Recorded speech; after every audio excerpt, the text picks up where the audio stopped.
So, what is the Syriac legend of Alexander, and what makes it more distinctive than other legends of Alexander found within the same genre? Yeah.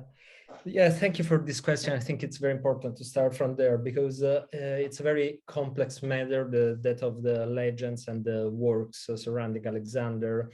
And there is also a lot of confusion when it comes to the comparative analysis of the Dulcarnine pericope and some sources about Alexander. So we should first distinguish between our main source of interest, which is a Syriac work whose original title, pronounced with an Italian accent, sounds something like Nessana d'Alexandros, which literally means the victory of Alexander. And it is often referred to in scholarship as the Alexander legend or Christian Alexander legend. So this is a work that can be connected to a broader universe of traditions about Alexander that were circulating since the Hellenistic period and in late antiquity. Now, at some point, probably, there is much debate about that, but probably around the 3rd or the 4th century CE, some of these legends were gathered together in a work, Greek work, known as the Alexander Romance. Okay. So the Alexander Romance and the Nessana are two completely different works, okay? The Alexander Romance became more like a cycle of legends, and it was a work that was expanded, translated several times. If I'm not wrong, I think that up to the point of the translation of the Bible in modern language, the Alexander Romance was the work most translated in the Middle Ages. So we have... And I just to stop there, I found something very recently, or not recently, but I had read that they had found a Al-Hamiado version of Pseudo-Callisthenes in Spain from the 19th century. So that just kind of shows how widespread this literature was, to make it all the way to Spain, with crypto Muslims hiding it in their house from the Inquisition. Yeah, it's a very complex history of transmission, because we have different recensions of the Greek Romance, and we have as many translations of these Romans. We have Armenian translations, we have Syriac translations, then we have Persian, Farsi versions, not translations.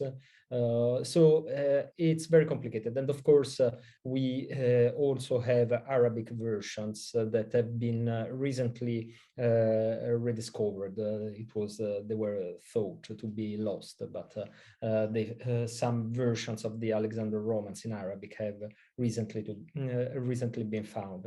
Now, it's extremely important to separate the Alexander Romance of the so-called Pseudo-Callisthenes from the Syriac Nessana.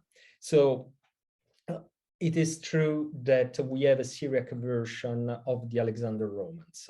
It is not completely clear when it was composed, whether in the 6th or the 7th century, if it was translated from Greek, or if it was translated from Middle Persian, Pahlavi version. So there is a lot of debate about that. The Nessana d'Alexandros is found in the manuscript tradition, is transmitted as some kind of appendix to the Syriac Alexander Romance, but they are two works completely different. The author of the Nessana might have been familiar with some of the traditions that belong to the literary universe of the Alexander Romance. But it's important to distinguish between the sources. It's a very common mistake to think that the episode of Alexander's Gate in the Messana comes from the Alexander Romance. It is rather the other way around. But this is a very, this is maybe something behind the scope of this conversation we are having. What I wanted to emphasize is the distinction between these two works. Okay, so the Romance of Alexander, the Syriac legend of Alexander, two completely separate works. They're not basically one and the same, where one is a Syriac translation and the others are translations into other languages, but the contents itself is different, with, as you kind of touched on but didn't want to go too much into, that maybe the later romances might have taken aspects from the Syriac version of it. Okay, so the Syriac Messana, the author of the Syriac Messana might have taken some traditions that also occurred in early version of the Alexander Romance. So it's a very